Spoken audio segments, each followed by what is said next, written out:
Most people believe Britain's survival in 1940 was inevitable, that the outcome of the war in the West was decided by courage and character, by stiff upper lips and Spitfires climbing heroically into cloud.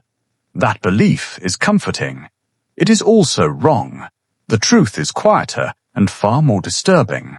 The margin between survival and collapse during the Battle of Britain was razor-thin, measured in exhausted pilots, damaged runways, misfiled reports, and decisions made too late in rooms that smelled of cigarette smoke and stale tea. This is where the illusion begins. Because when people hear the title, "What if Britain had lost the Battle of Britain?" they imagine some dramatic turning point, some obvious moment where everything breaks. But history doesn't work that way.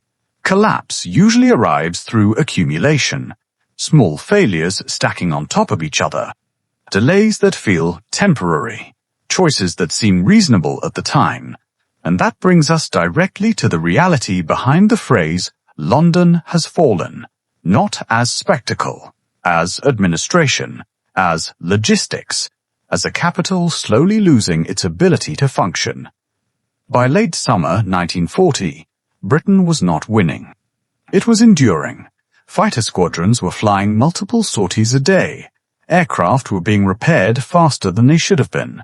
Pilots were sleeping in chairs. Sector stations were absorbing damage they could not sustain indefinitely. German intelligence underestimated British losses. British leadership overstated its own resilience. Somewhere in the middle, reality waited. What rarely gets discussed is how close the system came to operational exhaustion, how near the country drifted toward a point where command and control would simply stop working. Radar coverage was fragile. Replacement pilots were scarce. Maintenance crews were burning out. The public saw resolve. Inside the machinery of the state, it felt more like controlled decay. This wasn't a story about bravery overcoming odds. It was a story about systems being pushed past design limits while everyone pretended that this was normal. Britain did not stand unshakable in 1940. It wobbled. And for a few critical weeks, it leaned toward the edge. By early September, the air war had narrowed to a brutally simple equation. Destroy Britain's operational airfields, and the defense collapses on its own. That was the logic driving the Luftwaffe, and for a brief period, it was working. Sector stations were being cratered faster than they could be fully repaired. Dispersal strips were overcrowded. Fuel deliveries slipped. Replacement aircraft arrived without trained crews. Inside the Royal Air Force, commanders were quietly rotating squadrons not to rest them, but to keep them from breaking entirely. The public heard about victories in the sky. What actually mattered was that control rooms were taking hits, telephone lines were failing, and pilots were flying until their reaction times dulled. This was the phase Germany almost won, not through brilliance, but through pressure applied in the correct place. British fighter defenses depended on a fragile chain, radar detection, filtered intelligence, sector commands, then airborne interception. Damage any link long enough, and the whole structure degraded. That degradation had already begun. Some airfields were operating on borrowed hours. Some squadrons were down to a handful of serviceable aircraft. Maintenance crews cannibalized wrecks to keep others flying. Everything became improvisation. Then came the pivot. After a series of British raids on Berlin, German leadership redirected effort toward London. It is often framed as retaliation. In operational terms, it was something worse, a misreading of progress. Bombers turned away from airfields that were weeks from collapse and began striking the capital instead. The pressure lifted. Runways were patched. Command nodes recovered. Fighter groups reorganized. The RAF didn't surge forward. It simply stopped falling backward. That distinction matters. Britain was not suddenly strong. Germany simply stopped targeting the systems that were killing it. This is how wars change direction, not through grand reversals, but through subtle shifts in priority. Air superiority was still contested. British losses were still severe. But the breathing space allowed the defensive network to stabilize just enough to survive. History later wrapped this moment in language about resolve. In reality, it was an unforced strategic error. A campaign redirected days before it reached its natural conclusion. What kept Britain alive during those weeks was not courage. It was arithmetic. Detection time minus scramble, time minus interception distance, fuel remaining versus distance to base, aircraft availability versus pilot fatigue. Every day reduced the margin. Britain's radar network bought minutes, sometimes seconds, but those minutes were being consumed faster than they could be replaced. Controllers worked double shifts. Plots arrived late. Tracks overlapped. The system began to blur at the edges.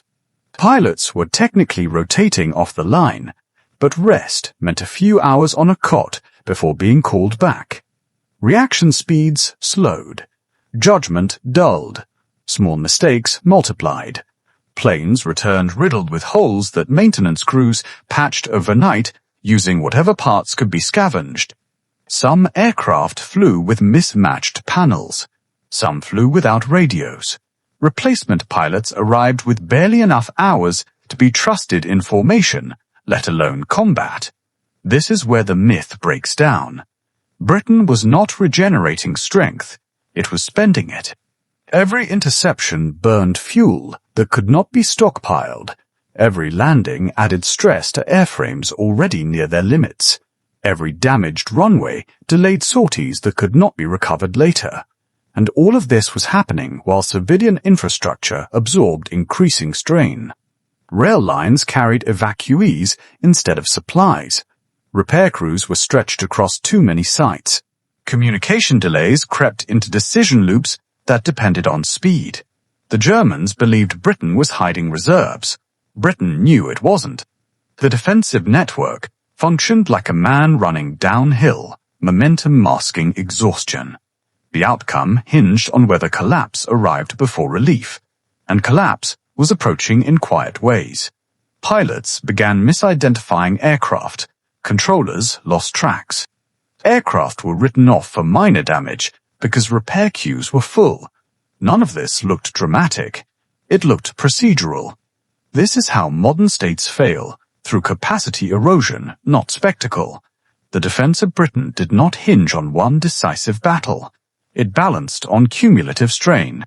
Had pressure remained focused for just a little longer, had repair cycles slipped by days instead of hours, the system would have crossed a threshold it could not reverse.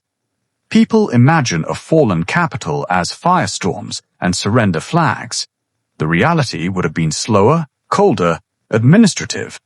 If German air superiority had been sustained, if Britain's defensive network had crossed that quiet threshold, London would not have collapsed in a single moment. It would have stopped functioning.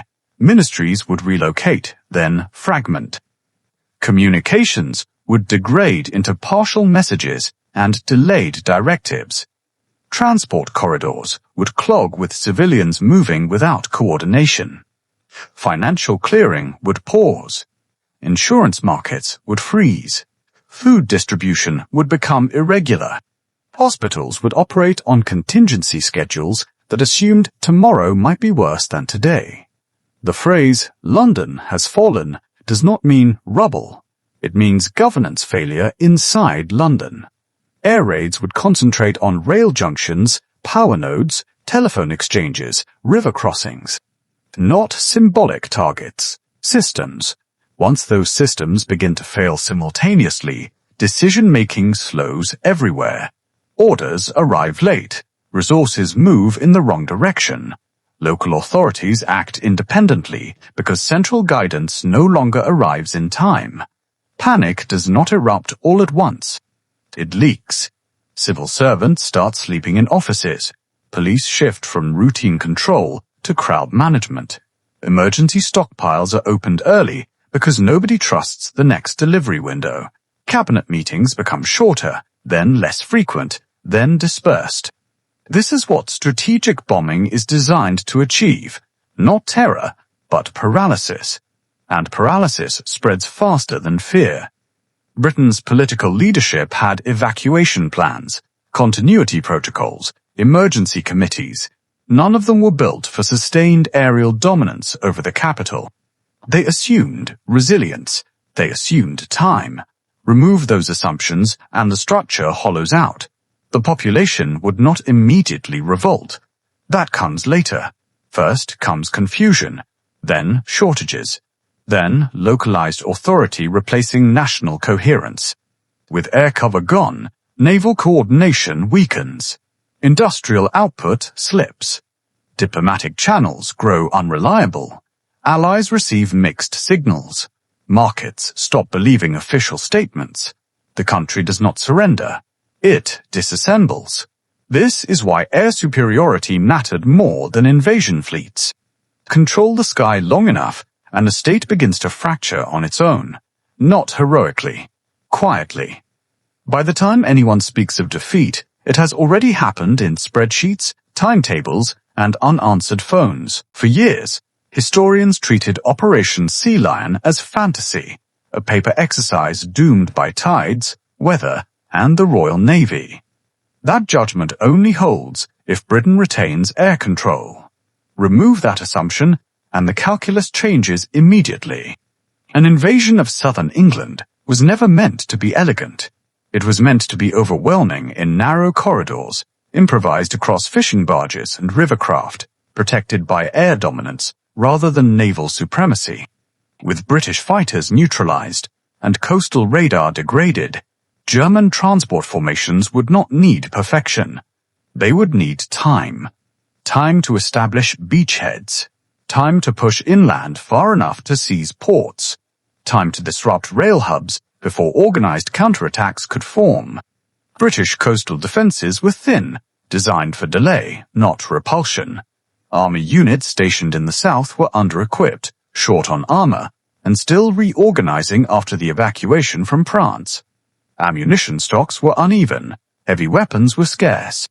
Mobility depended on rail lines already strained by civilian movement. Once landing forces arrived under uncontested skies, the British response would become fragmented almost immediately. Orders would compete, units would move without reliable air reconnaissance. Supply columns would be exposed from above. The Navy could inflict losses, but without fighter cover, it would pay heavily for every engagement. This is the part that rarely gets stated clearly. Invasions don't require total success on day one. They require irreversible disruption. German forces did not need to conquer Britain in a week. They needed to fracture it. Seizing a handful of ports, cutting a few arterial railways, isolating London from regional commands. These were achievable objectives under sustained air superiority. British leadership understood this, which is why invasion was feared more than bombing.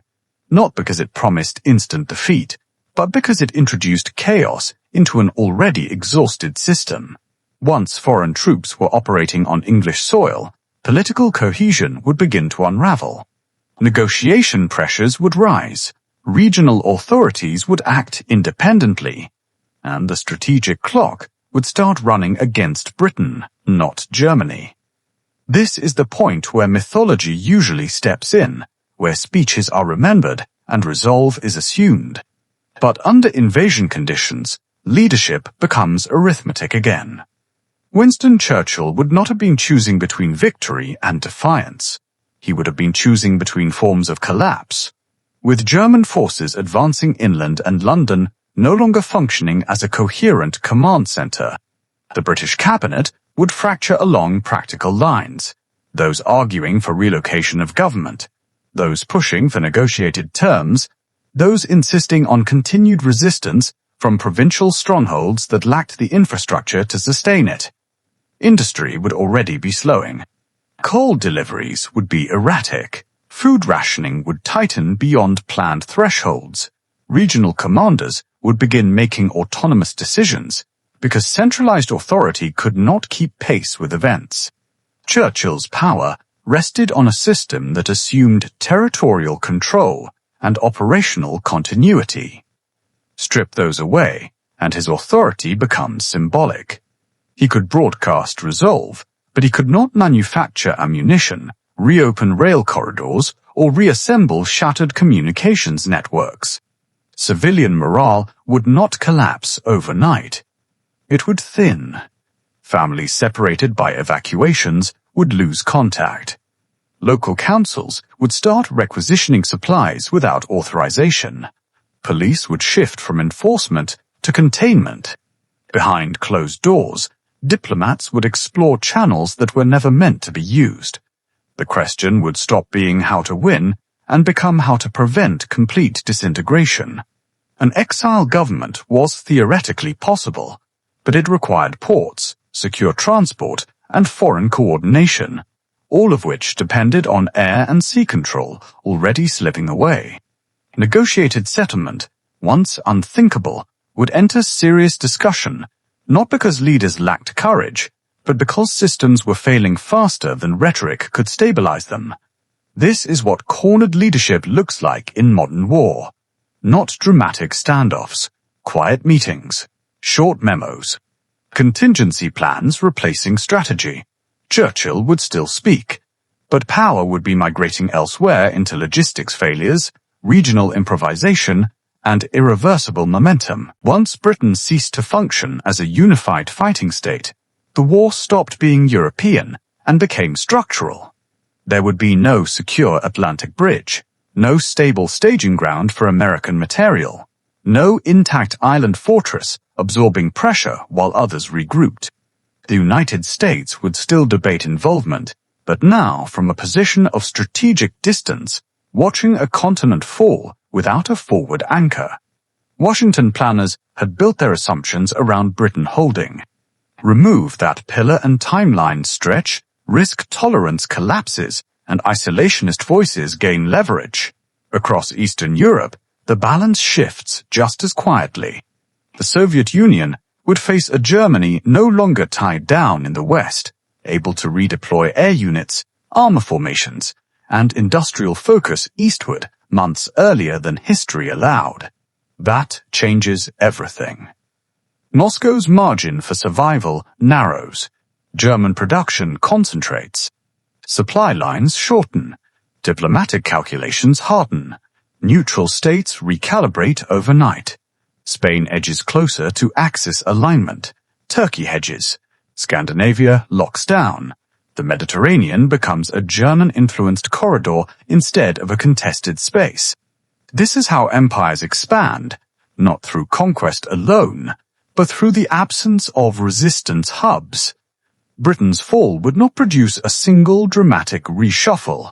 It would trigger a cascade of secondary realignments, each one rational on its own, collectively devastating. Intelligence networks go dark. Resistance movements lose external coordination.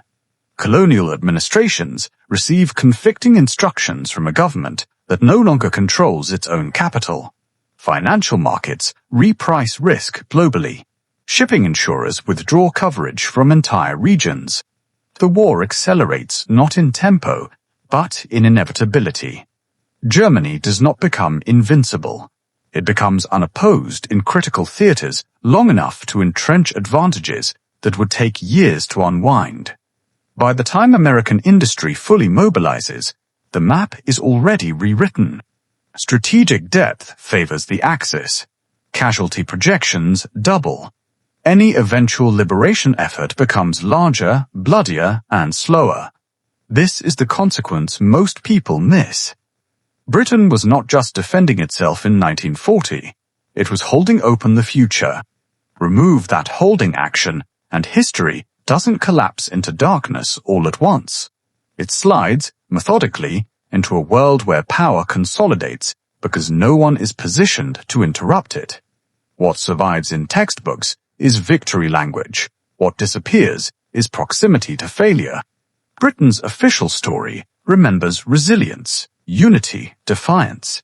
It rarely lingers on how close modern democratic governance came to administrative collapse, how narrow the margin was between continuity and fragmentation. If London had fallen, if air superiority had tipped just a little further, this would not be remembered as an alternative history exercise. It would be the baseline reality of the modern world. Power would have reorganized itself around absence. Institutions would have been rebuilt under occupation pressure or negotiated constraint. Millions of individual lives would have rerouted into quieter forms of loss, careers interrupted, families displaced, futures quietly erased. And none of it would feel cinematic. It would feel bureaucratic. Forms not processed, trains not running, orders arriving too late. This is what war actually does when it works. It drains capacity until societies accept outcomes they once considered impossible. The Battle of Britain is often framed as a triumph of spirit. It was really a contest of endurance between overstretched systems. Britain did not win because it was destined to. It survived because its failure threshold was reached days later than Germany expected. That is not heroism. That is timing. History prefers clean narratives. Reality operates through near misses and exhausted people making decisions with incomplete information. The lesson here is uncomfortable. Power is fragile, even when it looks permanent. States do not fall from dramatic blows. They hollow out. War is rarely about conquest alone. It is about miscalculation, accumulating faster than leaders can adapt. If this timeline unsettles you, it should, because it reveals how much of our present rests on moments that almost went differently. If you have thoughts on this alternate outcome, leave them in the comments. I read them. If this analysis helped clarify how close history came to another path, consider leaving a review and subscribing. Not for entertainment, so these quieter truths don't disappear again. Thank you for watching. If you'd like to continue refining this series or explore another historical fault line, tell me.